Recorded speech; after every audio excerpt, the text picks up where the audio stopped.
Did you know about the fourth pedal used by Mika Hakkinen? Yeah, you know, the one where that photographer got that shot of the cockpit with all four pedals there to see. Yeah, that one with the glowing brake disc through the middle of the corner.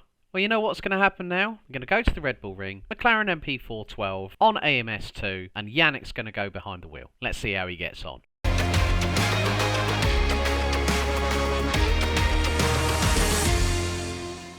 I have activated my pedal cam for you because I am actually going to use the extra pedal as an extra pedal, namely with my clutch, as the actual clutch is on the wheel itself as it used to be for most of the drivers back in 1997, including Mika Hakkinen, which means Alex was slightly off the mark in the intro. Hakkinen's car had 3 pedals because he was used to left foot braking already. David Coulthard was not though, so his McLaren actually had 4 pedals because he used a foot clutch too. And yeah, that was probably one of the biggest oddities in F1, thinking about it. Anyway, we're gonna try the system now, just to show you how it works. For one, take a look at the HUD towards the bottom right. There you can see the brake temperatures. And once we're through the hairpin here, I'm going to show you what it does actually. So, navigating the hairpin, I'm going straight now, no steering input. Now I'm hitting that extra brake and you can see how the car pulls to the right, which is going to be very helpful in right-hand turns once we figure the system out here, because it's very unusual to step on the brake, if you will, or on anything but the throttle pedal when you're coming out of a corner. But we're gonna try this anyway. So, gonna try and see if we can get a good lap time driving the car conventionally. And then I shall see if I can actually find that half a second that McLaren claimed the system to be worth. It should be an interesting little experiment. Probably full of spins, but yeah, well, we'll see.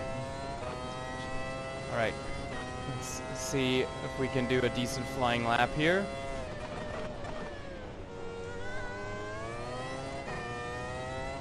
System aimed to eliminate understeer and was used on one side of the car only, which depended on the track but could be set up on either side. That option isn't really there in AMS2. It's track dependent, so for clockwise circuits like this one it's on the right side, for counterclockwise circuits it's on the left, which makes sense as we got a grand total of 2 left-handers here, I believe. So setting up the car for the majority of the corners is obviously the way to go. In '98 they had that developed to be a little bit more flexible. There was a switch on the steering wheel so drivers could actually alternate between left and right. And, you know, check for corners individually. So we crossed the line, 111.1, but I think there's more in it. Let's see if we can beat that, because I think I was a little bit too slow in the penultimate corner here. And then we'll head back to the pits. Of course, McLaren came 4th in 1997, so that worked rather well. Okay, so that's invalidated, and also in the wall, so let's try and see what the extra brake can do. I'll see you soon. First flying lap with the extra brake coming up, and hopefully not a spin at every single corner, but we'll just hope for the best. Okay. Probably not the way you're supposed to use that. Pedal itself actually was super stiff according to McLaren back in the day, so you could dose it very well, but not step on it too hard on accident and just spin the car immediately. Which is not a luxury I got right now with the clutch pedal. So it's gonna be a little bit trickier than in real life. Whoops, as you can see, just a little bit too much extra brake and we'll almost go around. No need to use it here, because we're turning left, of course.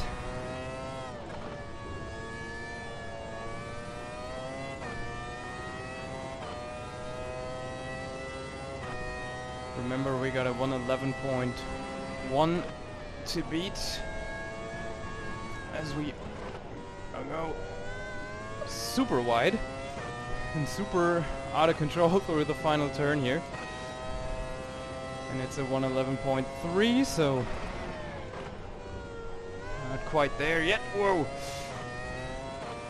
Can't imagine how unstable that must have been in the 98 car initially, because they've introduced a narrower track for 98. So these cars in 97 here, as I forget to use the extra brake actually, were 2 meters wide, and in 98 they reduced that to 1.8 meters.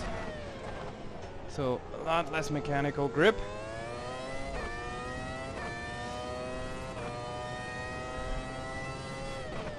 Which is crazy to think, because this thing is already fishtailing like crazy if I overdo it. As we're up by half a second. Neat.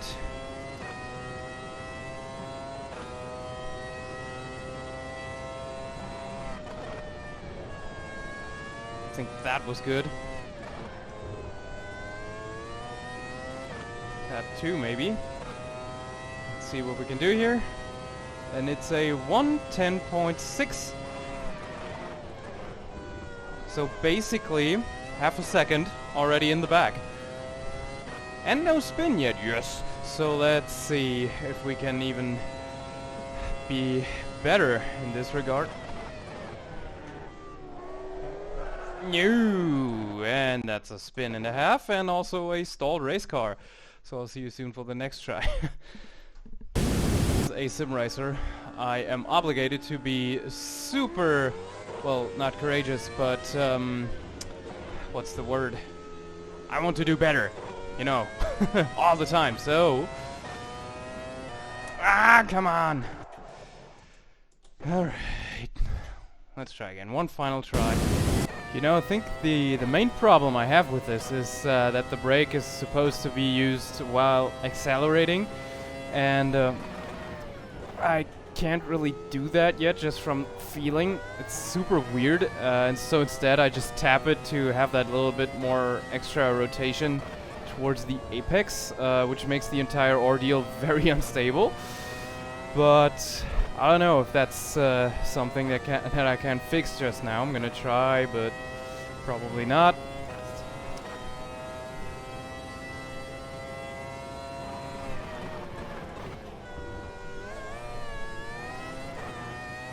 Why is the lap time anyway? We're doing this. No idea why it's invalidated now, but we're still doing this. We can see the time to the bottom left there, so what? Oh boy, yeah, that's not working. Anyway, let's carry on. Middle sector is probably gonna have a ton of time to be gained anyway.